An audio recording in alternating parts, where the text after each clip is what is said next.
yes, it has a lot to do with the environment, definitely, and the issues that we see today, it is playing in the mind, subconscious mind all the time. And we as professionals are so much exposed to the statistical data, the facts, that we cannot kind of ignore it at all. So be it at work or while teaching in academics, that there is some dialogue that keeps happening and passing of information about these things, and how you need to be sensitive to the surroundings and to nature, and how we need to make informed decisions about what we do and our actions. So yes, it does impact in not only at work, but even our other our being on everyday basis definitely has an impact about the nature and its happenings today.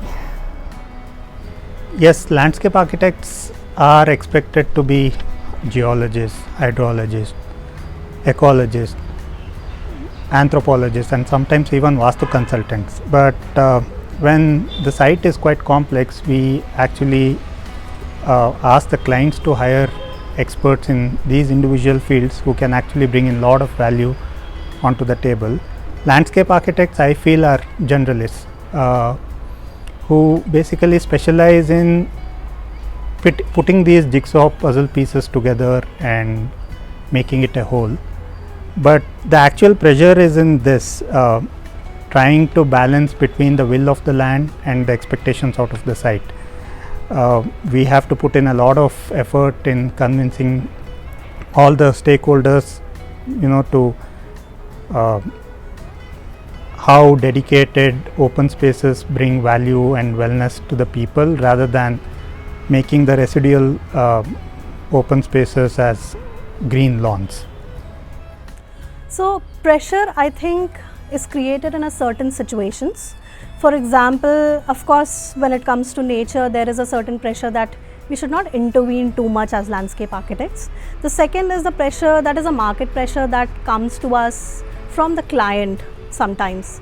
So for example, these kind of pressures can be seen when a landscape project is seen as a to-do list, a checklist which are full of amenities, and that's what the selling point becomes. So during this process of design, we are sort of looking at doing more, or adding more things, or creating more things which might not be necessary at that point, but just to create that checklist, we have to do that.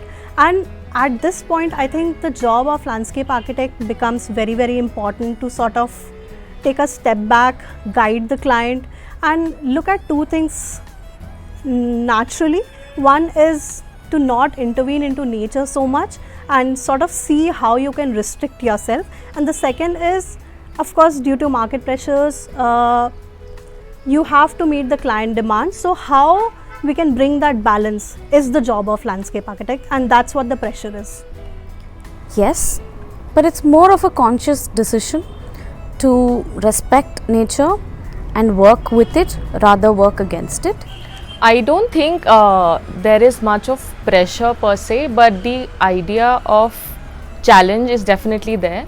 That also happens because I think when we're talking about climate change, or we talk about water management, that is actually a social responsibility. We are just lucky enough to be in a profession that can address these issues and make these outcomes more tangible. So I think this is more of a challenge that we need to work towards, and not much of a pressure.